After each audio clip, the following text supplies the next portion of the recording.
Shanti Shanti Shanti. Om. May the divine lead us from the unreal to the real, from darkness to light, from death to immortality. Om. Peace, peace, peace.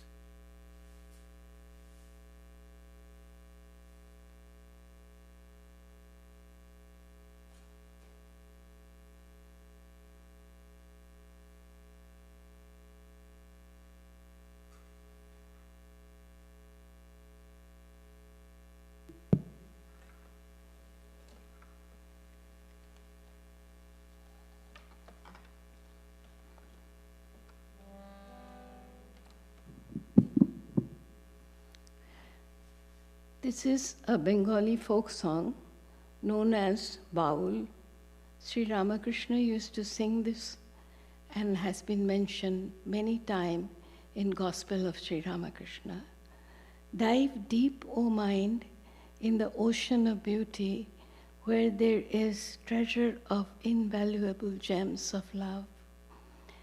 Search in the heart where there is Vrindavan garden, the divine playground of divine beings, where the light of wisdom always shines in your heart. Who is the one driving this driving force on this earth? Poet Kubir says, always remember Guru's holy feet. Dive deep, O mind, dive deep.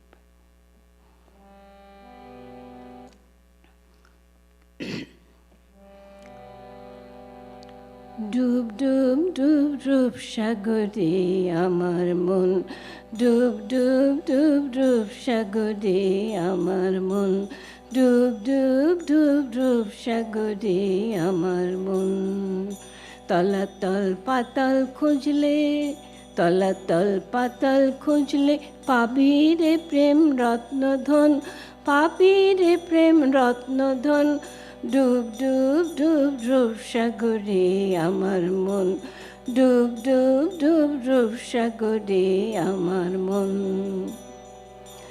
খোঁজ খোঁজ খোঁজ খুঁজলে পাবে হৃদয় মাঝে বৃন্দাবন, খোঁজ খোঁজ খোঁজ খুঁজলে পাবে হৃদয় মাঝে বৃন্দাবন, খোঁজ খোঁজ খোঁজ খুঁজলে পাবে হৃদয় মাঝে বৃন্দাবন। দীপ দীপ দীপ জ্ঞানের বাতি, দীপ দীপ দীপ জ্ঞানের বাতি, হৃদয়ে জ্বলবে অনুক্ষণ, হৃদয়ে জ্বলবে অনুক্ষণ।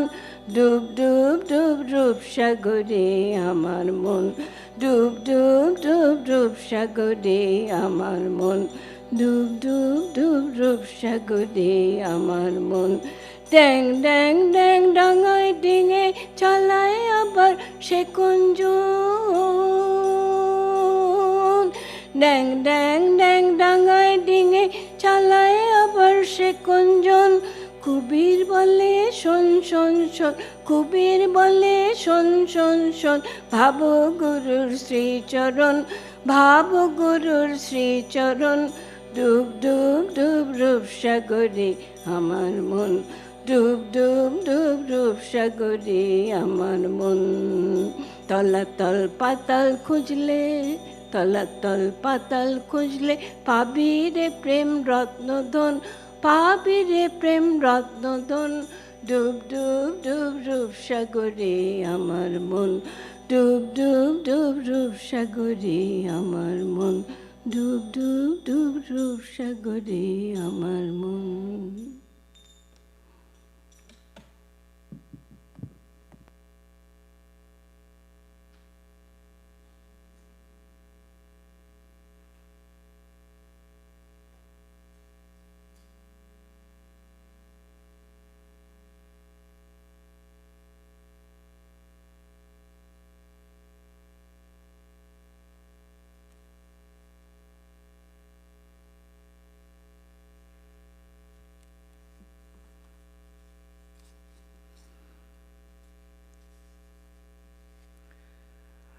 I'm reading from the book Vedanta and Vivekananda by Swami Swahananda. The topic is the idea of one God. Vedanta has this idea of one God, the unity of Godhead. Different religions say different things. Hindus say like that, Muslims say like that. But how to reconcile all these? Ordinary people say either you are right or I am right. And of course, I am always right. So that is the attitude. The Vedantins say, no, all the people can be right at the same time. They give the analogy of a woman. She is mother to somebody, wife to somebody, sister to somebody. Even she may be the prime minister of a big country like India. But what is the total woman? She is the summation of all these descriptions plus something more. When a child says, my mommy comes, the entire woman comes and transcends that also. In the same way, when Vedanta says that God is one, they are saying that there are different aspects or different ways of looking at God. But when a person realizes God, his look is usually partial. But he realizes the same God. Sri Ramakrishna said, it is purifying to take bath in the Ganga. But is it necessary to go on taking bath for 1,500 miles, the whole course along which the Ganga flows? Anyhow, you enter the Ganga, you get the benefit. Similarly, I touch God means I touch everything. When I touch a human being, I did not touch him from head to foot. So knowing God does not mean knowing God exhaustively. That is why S. Radhakrishnan, the former philosopher president of India, said in one context that tolerance in Hinduism is a homage paid to the inexhaustibility of the Absolute. Absolute is unlimited, but when it is viewed from different angles, it looks like this, looks like that, and so on. That is why Swami Vivekananda defined very scientifically that God is the highest reading of the Absolute. Reading does not mean 100%, and it is not practicable either. The moment infinite God is known to a finite mind or thought process, it is no more infinite, and finite God is no God. Hinduism frankly says that. Vedanta says there is God's presence everywhere, and take God as you like, according to your belief and capacity. But do not stay stuck there. Evolve the idea further and further. Discourse its various aspects and go forward. If one God is there, understanding among religions is natural. Why is the quarrel among the religions? God is the same. That is Sri Ramakrishna's contribution. The idea was there in the books, but Sri Ramakrishna recently pointed out through his direct personal experience that it is true. People like Mahatma Gandhi and those who are deeply spiritual agree with Sri Ramakrishna. Gandhi wrote in one of his forewords that Sri Ramakrishna's life helps us to see God face to face. Here is a man in our contemporary time who realized God and conversed with God, he said. Thank you. Here is a reading. Now a short period of meditation.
Good morning and welcome you all to the Sunday service of the Vedanta Society of Toronto. Today's title of talk is Modern Science, Samkhya and Advaita Vedanta. A lot of philosophical things, it seems. But we have to first know about the science. We all know about the science, that science is a quest for truth, to know what is real, what is truth. And its ambit of search for truth is this universe, nothing beyond that. Only this universe, whatever is truth in the universe, science wants to know. And it pursues truth without any other fear or anything, just boldly pursues the truth and wants to go very root at the truth to find out from where the thing has begun. So it goes from gross to finer in the material world. Always that is the search of the science. From a gross element to its molecule, to atom, to subatomic particles. That's how the science is always searching the finer and finer things. So that is the quest of the science, to find the truth, to search for the finer thing of the grosser thing that appears to us, the thing that we do not see, we do not perceive with our eyes. Science tries to see even those with the help of mathematics, with the help of instruments, and with the help of all calculations. It finds that what it derives, what it approaches to the derivation of its logic, it finds it is true in its application. So there is subatomic particle, it is not seen. There are finer things, there are chemical equations, chemical combinations going on in our body, in our nerves, in our muscles. All that science finds out with all proof and intuition. And it's all truth they look for and nothing of any other characterization. Science is a search for truth, modern science. So this search for truth or logic began much more earlier than the science began. Even before Vedanta philosophy had begun, came one great philosopher in India called Kapila. And Kapila proposed how the things would have happened. And his philosophy is called Samkhya.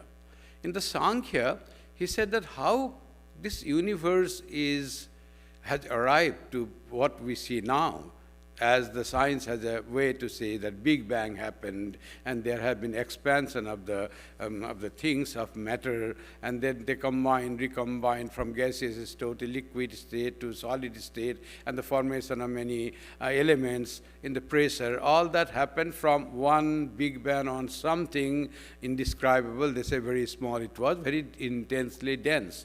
Like that, Samkhya also thought of this universe, how this universe would have come, what would be the intelligence or this consciousness thing. He went deep into that. In fact, this Kapila is supposed to be the first of such logical human being, even before the Vedanta philosophy. All the knowledge, all the logic that has been searched in the world, Kapila is the one we should be grateful for him, because from Kapila it went to the West, to the Greece and the West, and in search of knowledge in the form of science or arts, all that happened. And in India also, Kapila was the first of the person who searched for truth. Truth of what? Truth of this universe. And he proposed from his intuition or from his knowledge through meditation how this world might have created.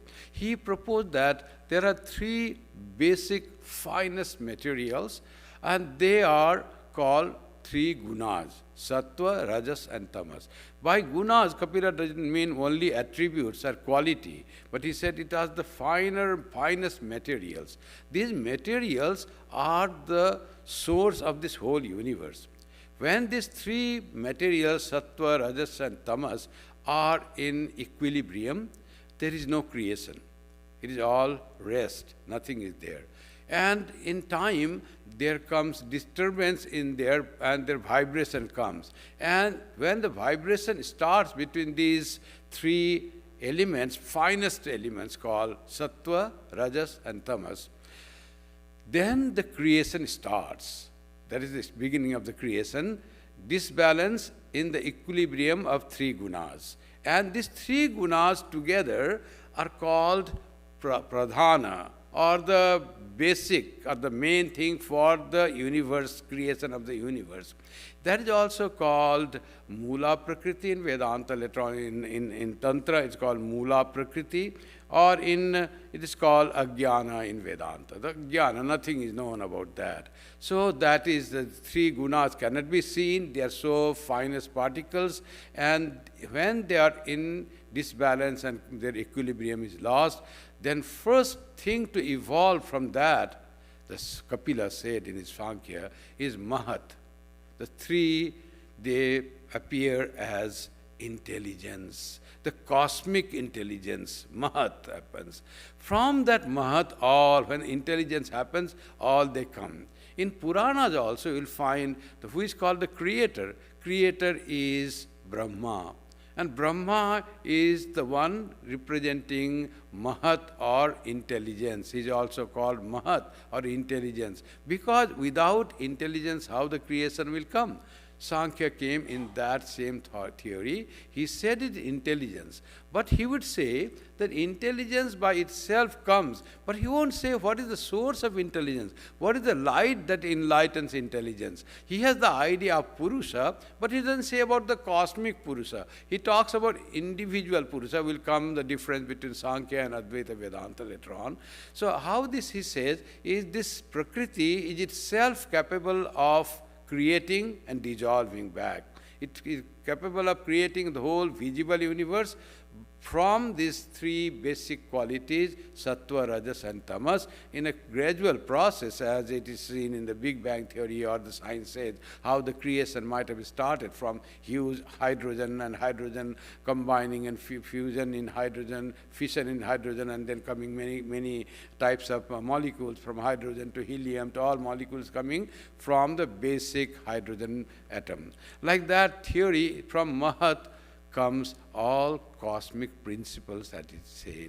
Or from Mahat what comes? In the individual level, he says from Mahat would have come more interest in the individual. From three gunas comes this universe made up of three gunas, sattva, rajas and tamas. Sattva is light, rajas is activity, action, force, and tamas is dullness, rest, lethargy. That happens in the universe also. Whatever we see, whenever nebula is created and it's creating more planets and more solar system, that is rajas is very predominant. And when all is collapsing into the dead star, then the tamas has started working it, and it goes back to the dull state, no creation. That's what the science also says. So these three types of activity, serenity or the balance, not the equilibrium of three nature, when there is nothing is there, but the balance of the sattva and balance of tamas and rajas, and when there is all serenity, calmness, no much action, not even lethargy and dullness, but the bliss, joy and serenity, that is called sattva. That is also prevalent in the external nature. Naturally, Sankhya, being philosopher and searching the truth within ourselves, searched more inside the individual level and said, this Mahat is expressed as our intelligence. And this Mahat creates the mind.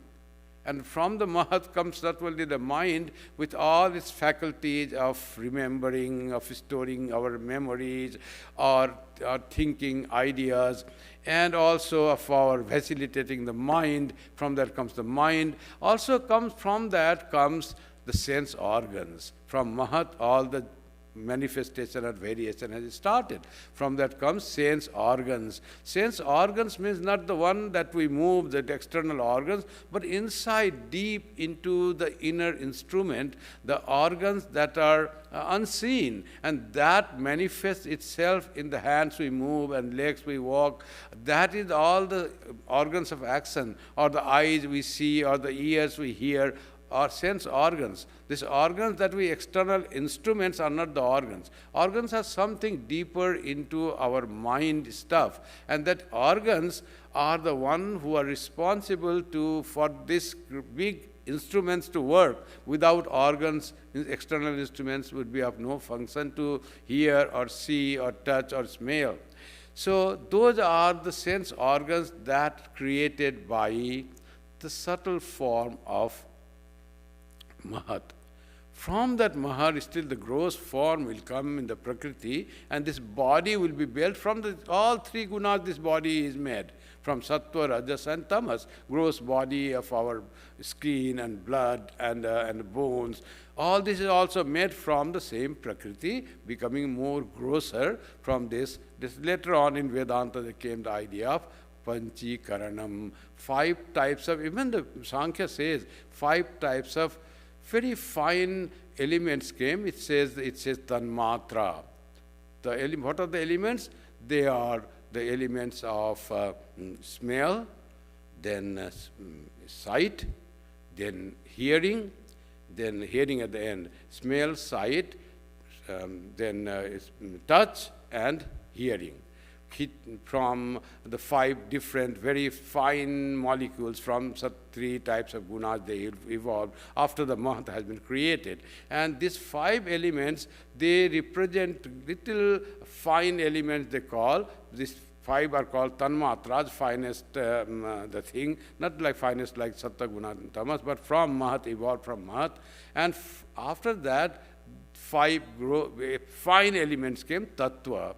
What are the Tattva? Kshiti, Up, Tej, Marut, Vyom. Kshiti is the earth element, and Up is the water element, and Tej is the fire element, and Marut is the air element, and Vyoma is the Akasha or space element.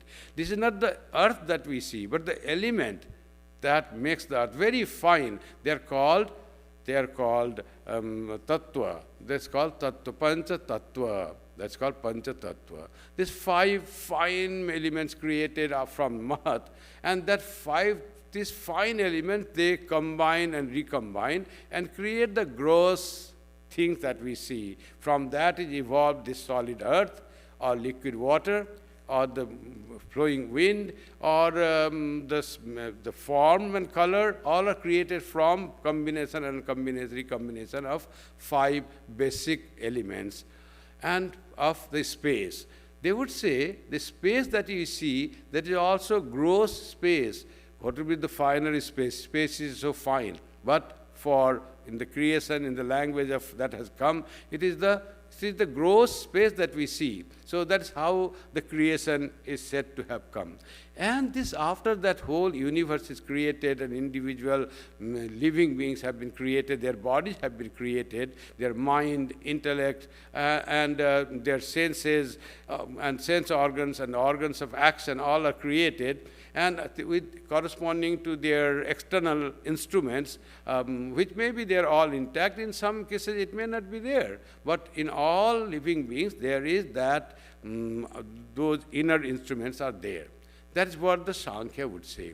And it proposed that these are all inert matter, it is Prakriti, it is all made from Sattva, Rajas and Tamas, from Pradhana, from Mula Prakriti, but in their qualities they are inert, insentient, they have no power to enlighten or know.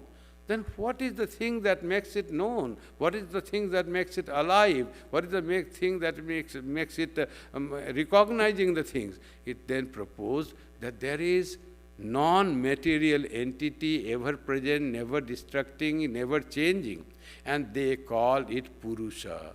They said every individual has Purusha in combination with all this formation of this body and this Sukshma Sarira, or they call Linga Sarira. Linga Sarira is the mental body. Mental body, the mind, intellect, and included with pranas and sense organs and organs of locomotion. All combined together, they call it inner body, Linga Sarira, or the real body that acts, and the gross body is the body that is made of material things, material components.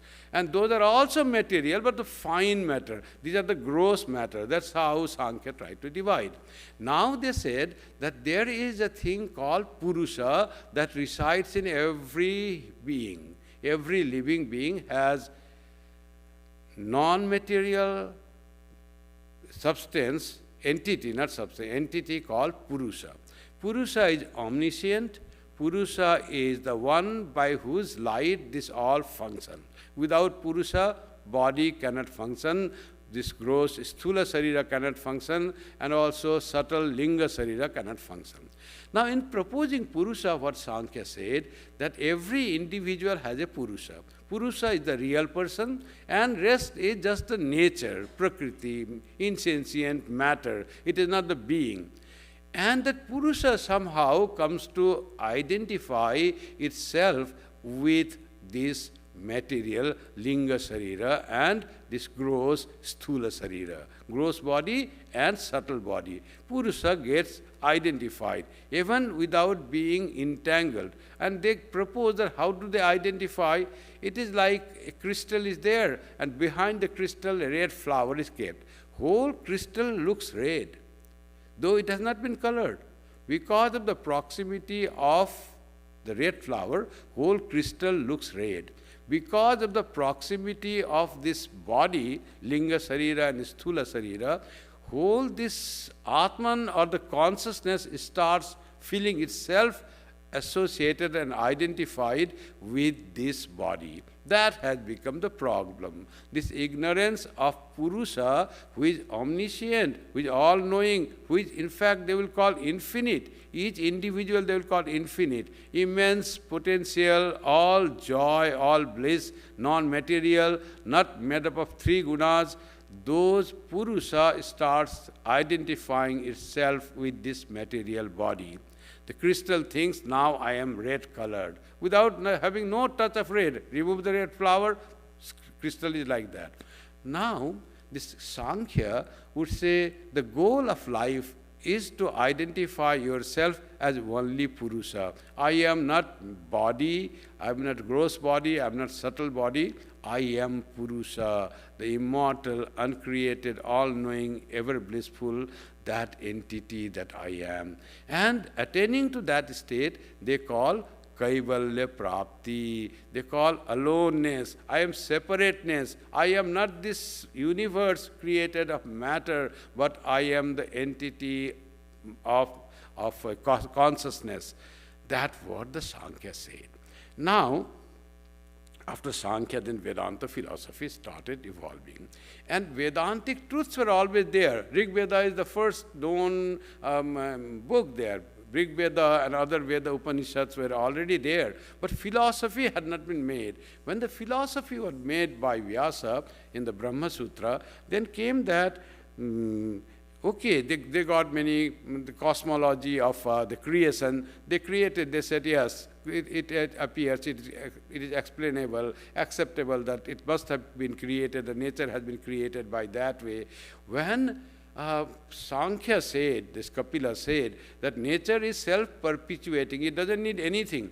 According to Sankhya, there is no need of God, because nature will create by itself. There will be disbalance in the harmony of three gunas, creation will start. Again, the position will come when all this, whatever is created, grosser will merge into finer, finer will merge into the cause, pradhana, in the original matter. And there will be balanced state of three gunas, sattva, rajas and tamas, and there will be no creation at all. The creation will be at limbo. What Sri Ramakrishna says, according for that state of limbo, when there is no creation, is like a elderly person, grandsire in a house. She will keep all the seeds of many plants in a small pot, and whenever time comes, then she will sow it. Like that Divine Mother, the being with all three qualities which creates, from which the creation comes. Later on Tantra, she started being called as the Divine Mother.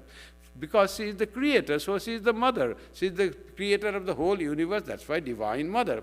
So Divine Mother, in the form of that, keeps the seeds of all plants, whatever is to be planted. And when the creation starts, she would plant those things. So all our karmas will rest in that state also. When all pralaya happened, no form is there, no individuality is there, still our individuality is retained there and our karmas are retained there, and we take birth from those karmas. Again, when the creation comes, we become and start reaping the fruit of our action and reaping our desires to be fulfilled and create more action. It continues. There is no mukti according to Vedanta. Even after pralaya, after everything has died, no form is there, no perceptible material is there, all bodies have gone.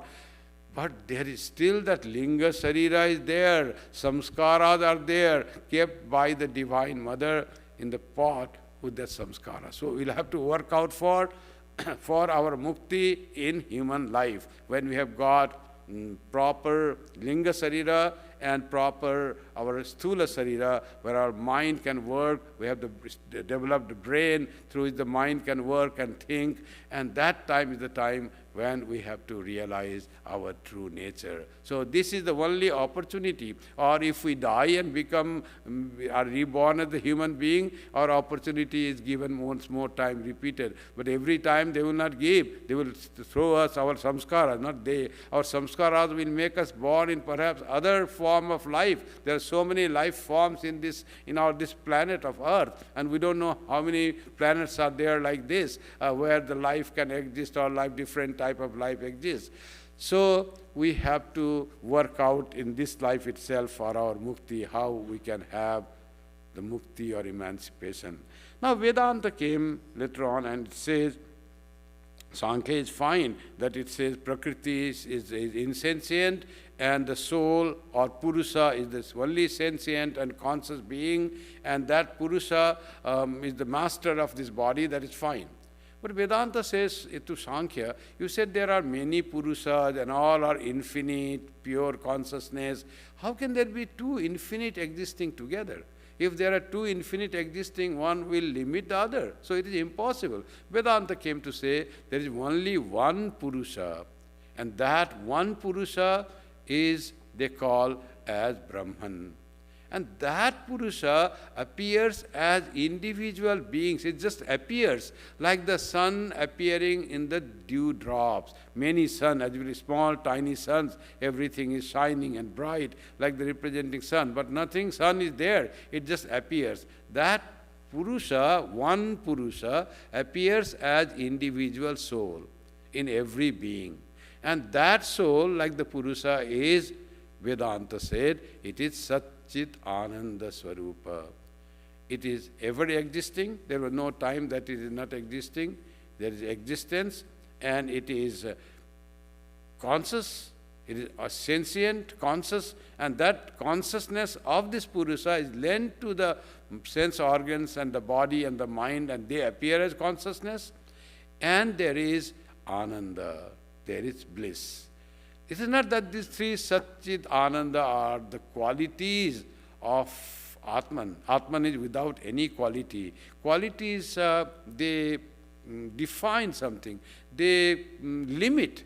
Qualities limit something. And Atman is unlimited. So they are not the qualities. Then what are they? They are the essence of the Atman. Atman is ever existing, Atman is ever conscious, Atman is ever blissful. It is not that. They are the essence of the Atman, not the attributes or quality of the Atman. That's how the Atman or the Brahman, Brahman appearing as Atman in our individual self, but all our individual self is in fact Brahman, and that's why they came to the equation, Aham Atma Brahma. This my Atma, I the Atman, is Brahman. That's why it is one reality, one Purusha, one infinite being, that I am. By mistake, I think of the individual being. And that reality in me, which thinks of as the individual being, is in fact all-pervading being. Then what about the whole universe that you see outside? Oh, this is all the Atman or the self appears as this being. And what about then Prakriti and cosmos? Oh, Prakriti, that is because of ignorance that we see Prakriti, Sattva, Rajas, Tamas, Mahat, intelligence, all because of our ignorance that we see. And then what is the reality? Nothing is there. It is all yourself. It is all I and bliss. None else exists. Sannyasa in bold say Tat Sat Om, said Swami Vivekananda in the song of the Sannyasin. None else exists. Nothing is there. It is all, it appears. It is just appearance. Then what is reality? What appears as this universe? It is your own Atman, your own soul that appears as nature and that appears as soul or the Atman. That is all the appearance. In fact, there is no difference between what appears and what you are. It is all you yourself are appearing as many, as this universe, as so many individuals. Nothing is there. It is only yourself is there. That's why to validate that, it came that perception came. Now in Vedanta they will say, how do we see outside? They say what we see outside is not the thing that is really there. What we see outside is something is there. And some German philosopher called X, a thing in itself. But what we see is not the thing in itself. It is thing in itself or the X plus our mind. Our mind, when it gets associated with that, then we perceive the thing as our mind tells. The waves from our senses of the mind are thrown on that, and that waves carry the message, and we analyze that according to our mind. That's why whatever we perceive, there is something of our mind, of our way of our study, of our way of our reading. That's why many differences in opinion comes about even one thing, because the thing we don't know, we cannot know thing itself as it is, because as it is the Brahman, is the reality, nothing else. Then our mind acts with that thing in itself and perceives it according to our mind. That's how the Vedantic psychology of how we perceive the things outside. True knowledge of reality is neither intuition, nor reason, nor instinct. That knowledge is called vijnana, knowing the truth truly as it is. That knowing of Brahman, Brahma Jnana, Atma Jnana, the knowledge is not connected with the knowledge that we have with the things of the world. The things of the world, as I said, is our mind and our thought process plus the thing in itself. But Brahman cannot be known that way. It cannot be touched by the Atman or intelligence. The thing is far beyond, too subtle to be even studied and approached by the mind or intellect. So whatever sharp your intellect, you cannot reach at all. Other things you reach and you study according to your mental capacity. Thing plus mind. X plus mind is the study, is the knowledge that we gain of the external objects. What about Brahman? Brahman, as we try to understand now, is not the Brahma Jnana. As we read, we have some idea of Brahman. So that is not the Brahma Jnana at all. Brahma Jnana has to come without the interference of our mind or intellect. How will that come? It comes when we go beyond mind and intellect and merge ourselves into that Brahman. Our soul merges into that Brahman, then we become Brahman. Then we understand in the sense not as we understand things now, as we know the things now, but we become Brahman. That's why it is said, Brahma Veda Brahmaiva Bhavati. When you know Brahman, you have become Brahman. You don't know Brahman as we know the external things. When I know something of the science, human body, I don't become that body. When you know something microphone, I don't become the microphone. But when you know the Brahman, you have become Brahman. That there is no other way to know Brahman than becoming Brahman. So that is not intuition, that is not instinct, that is not reasoning, that is not knowing as we know the things. That knowing is called vijnana. Vishesha Rupena Jnana, when we know the truth. And after knowing the truth, which has the very essence of knowledge, bliss, and existence, knowledge, and bliss absolute, when we come back to the ignorance and see again the vision, see again the variety of forms and colors all around this creation, ever-changing creation, then we have changed the outlook, how to change.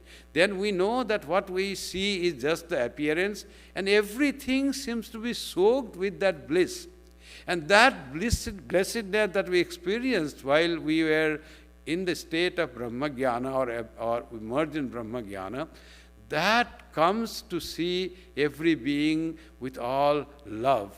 That bliss of divine bliss, that becomes, when it transforms, it becomes love. True love is the expression of our true nature of existence, knowledge, bliss. That bliss stage, bliss existence, bliss attitude is expressed as love.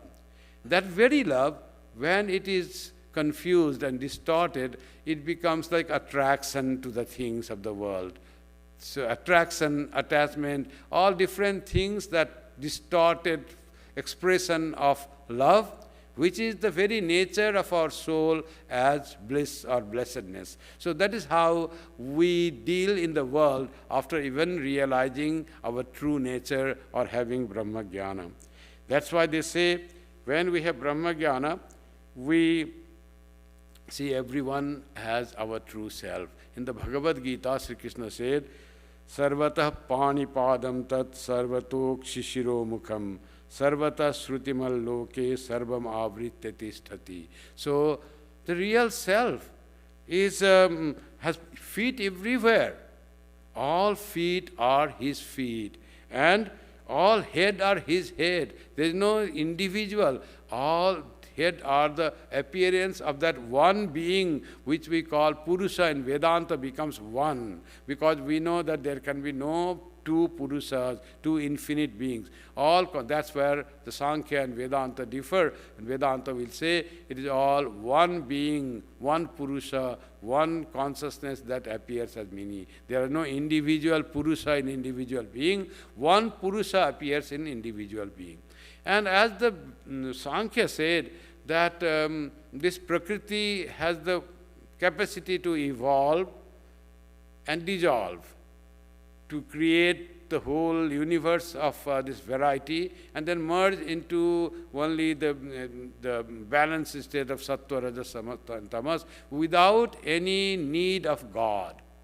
So there also Vedanta said, if you consider about this creation and God, how can there be someone without governing? How can this exist? Everything is governed by something. Even you say our very mind is governed by its master, the Purusha, individual Purusha is the master of your body and mind. It is the all enjoyment, finally are all reported to Purusha. Purusha is the one who appears as ahamkara, as ego, individual ego, and that is the final thing, final master of our body and mind, of our even the linga sharira, subtle body. And you say here there is no need of God.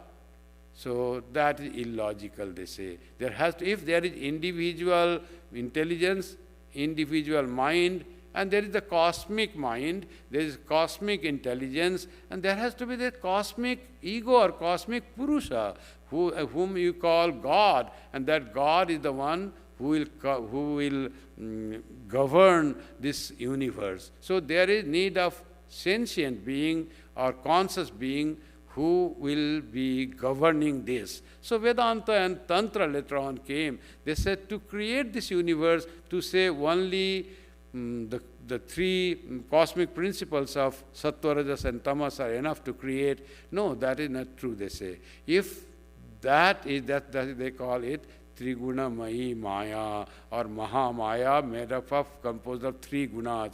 She alone is not capable to create the thing. Tantra came later on, evolved from taking from Sankhya theory. And they said this Mahamaya has to be in association or contact with the Purusha, and that Purusha they call Shiva. Shiva is the Purusha of Sankhya, or Purusha in Vedanta also, they use the word Purusha. Purusha evedagam sarvam yad bhutam yad bhavyam. Everything is Purusha. Whatever has been or whatever will be, there is nothing other than Purusha. That Purusha is one Purusha. And Tantra said that Purusha and Prakriti has to combine together. All the guidance and life energy or the power to change in the Prakriti has to come from Purusha, who is inactive, who is just presence, whose mere presence in association with the Prakriti starts creating. But it needs the association of Purusha, without which how the Prakriti will act? Prakriti needs the energy, the light, all that thing, everything. Our mind seems to be conscious. Where that consciousness comes? Consciousness is the reflection of the consciousness of the Purusha or the soul or the spirit. Like that, in Tantra also it said, that's why they have the image of Mother Kali standing on Shiva. Mother Kali standing on Shiva. So Shiva represents Purusha or Brahman or the conscious principle, and Kali is the creative principle. Without Kali, there can be no creation. Without Shiva also, there can be no creation. Only Kali without Shiva cannot create. Only Shiva without Kali, there will be no creation. He also cannot create, because he is all fulfilled. Creation is the sign of it's not complete fulfillment. There's something always going on. That's why Mahamaya always creates and always dissolves. But Purusha doesn't have to create, because it is perfect. It has no desire for anything. So those who do not have any desire will not be creative also. Creativity is also a sign of some desire. I want to show this, I want to present this, there is something that is unfulfilled, something like showing, they want to show. So Purusha cannot have some desire to create something, to produce something. So it is Prakriti which produces, but in the presence of Purusha. The Kali is standing on Shiva's touch, and then it can create this universe. In the presence of Shiva, with the power of Shiva, it can then destroy the evil and make this universe at the right place for the good people to live, and will destroy the evil ones. And that's how this Kali is said, Mahamaya Prakriti. Because Prakriti is our creator, she is also responsible for our upkeeping. We have to be kept in the right thing. Whenever there is disturbance, she has to incarnate and come in the form of all Shaktis and have our protection and guidance. So Mahamaya, Kali in different forms or Shakti in different forms, is not only the creator, but she comes and she is always there guiding us to what is right place and destroying and removing all the obstacles that are there in our life, so that we progress and proceed towards the realization of truth, or you say towards loving the Divine Mother. Divine Mother ultimately is God herself, Supreme Mother. In other scriptures it is said, Tvam para prakriti sakshat brahmana paramatmana. They said difference between Mahamaya and the Purusha is also like those devotees of Kali or Tantrika, they would say Shiva is there, but my mother itself is Shiva in the form of Divine Mother. So that's what they will say, Shiva in the form of Divine Mother. That's why you are the Supreme Prakriti, you are Sakshat Brahmana. Brahman cannot be perceived, but you can see you, we can think of you, we can see this created universe. You are the Sakshat, perceptible Brahman. Paramatmana, you are the Supreme Soul. You are not the individual soul, but you are the Supreme Soul from whom all the souls have sprung. Like that, this Prakriti has been described in the Tantra or in the Shakti worship. So in Brahman also, it has been, in the Vedanta also, that has been the case.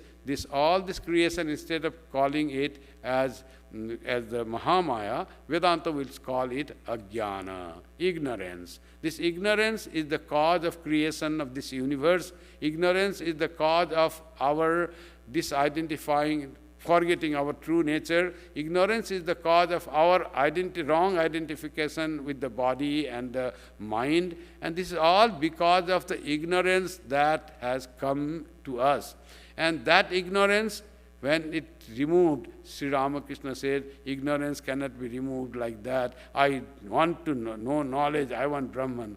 You have to propitiate this Mahamaya or Avidya, this ignorance, great cause of ignorance. That is Divine Mother. She is always ready to remove her screen, remove her veil and show you the right thing, show you the Purusha, show you your true nature. Propitiate her, accept her of her reality. When you have assumed the form of a body, you are born as an individual, then accept her as the real entity. When you think your life is real, your body is real, you need to eat food when you are hungry, and all that thing you want to keep it body fit. When you are sick, you have to go to doctor. That means you are accepting this Prakriti. Then you accept the Mahamaya who takes up care of yourself, and to pray to that Divine Mother. Mother, please set me the way. Let me the way that I may be able to see the truth and find my own reality. Mother, please have blessing on me. This praying to Mother, accepting this great ignorance, the Mahamaya or great avidya, so that will make your journey towards your truth or a real nature much quicker and much easier. Otherwise, just saying that, denying the world, I am not this body, I am not this mind, I am not this thinking. You see, go on saying, but it doesn't happen. Who is thinking that I am not this mind? That itself there is wrongness. This what it said, I am not this mind. It is very ego that is saying. You are not ego also. You are the Atman. That Atman is not existing without the ego. You are full of ego. And when you are the ego that is speaking as the Atman, you are not right. So ego can pray to the Divine Mother, and Mother, by her propitiousness, by her grace, will show you, you are not this my child, your real nature is this, if she wants to show you. Otherwise, you get the Divine Mother, then you surrender to her and you are very, very happy. Whatever she does to the body, I am the self. When you have someone like Divine Mother to take your care and you are very assured in her, and she will be there during my life, at the time of my death, and she is my guide and she is my mother in always. Janma janmantarer ma, we say. She is the mother from in this life and in next life, in previous life. So if she is always there with me, she will always take care. So rely on Mother for your spiritual well-being and pray to her for our spiritual illumination. Then she can show, if she likes, and so much you rely to her. If she shows, fine, to see the enlightenment of our true nature. If she doesn't show, still let me have love for her and cling on to her, and she will be doing in this life, in next life, she will always be there. Ultimately, I will attain freedom from wrong identity of myself with this body and mind, and thinking the infinite me as this limited, imperfect, weak me, and considering this body and mind, and being always vacillating by this world of appearance through their words, through their action. Little something happens, I am gone. I am so much like, I live like that touch me not plant. Little you touch and it goes down. Like that is our condition. In reality, we are the king, we are the emperor. Nothing can touch us, but we are become so weak in our imagination. So regain our own reality, own strength, own confidence, as they say in the Vedanta, apnoti swarajyam, gain your lost kingdom. You are king, you are strong, nothing can change you, nothing can move you, nothing can make you miserable unless and until you yourself agree to become miserable by this world. Deny the power of this world, assert your own truth, your own Atman nature, and you become strong and unaffected by this world. And slowly you go towards the enlightenment of your true self, that I am Brahman, Aham Atma. Teacher will say, Tattvamasi, you are that soul. Then you realize, yes, you are right. I am that Atman, Aham Atma, that will say that I am this Atma. So this was about the little relationship between modern science searching the truth in the modern world, Samkhya trying to find the truth and the cosmology and find that sentient being as the real person, and nature covering it as something, pounding upon it by the wrong idea of the real person. And person, when it knows I am not this nature, it has become free and independent of the clutches of the nature. And the Vedanta, which says don't deny this Prakriti as something to be thrown away. This is also the manifestation of divine, manifestation of yourself. It is all together, Prakriti and Purusha, all together, that is the reality. Try to see in this Prakriti also Purusha, in this Prakriti also is the appearance of Purusha. That's what the Upanishad will say. This whole nature is the manifestation of the divine. Try to see that and make your life blessed. Thank you.